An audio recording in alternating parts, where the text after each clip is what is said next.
Laki tak punya modal, kakak Dewa Persik murka pasang badan bela sang adik, Angga Wijaya tahan malu. Sudah sah cerai di mata hukum, namun masih ada saja masalah yang menerjang Dewa Persik dan Angga Wijaya. Sebelumnya proses perpisahan di antara Dewa Persik dan Angga Wijaya akhirnya berakhir juga. Senin 1 Agustus 2022, Dewa Persik dan Angga Wijaya ditetapkan sudah sah bercerai.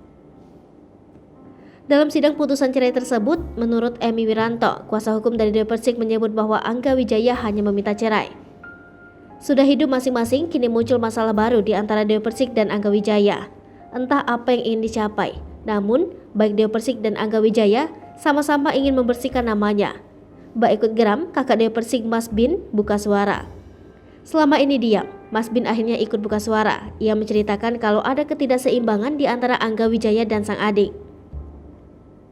Dikutip dari sebuah channel YouTube, ia menjelaskan modal cinta yang dimiliki Dewa Persik membuat sang adik mampu memberi dan banyak menerima kekurangan Angga Wijaya. Berbeda dengan Angga Wijaya yang justru dinilai tidak punya modal. Mas Bin menambahkan, minimal ada modal lain yang dimiliki sebelum membangun rumah tangga, terutama dengan Dewa Persik, agar tidak terjadi lagi peristiwa-peristiwa semacam perbuatan yang Angga lakukan terhadap Dewa Persik ini. Lipopo TV, jangan lupa komen, like, dan subscribe, serta tonton terus berita-berita terupdate lainnya ya.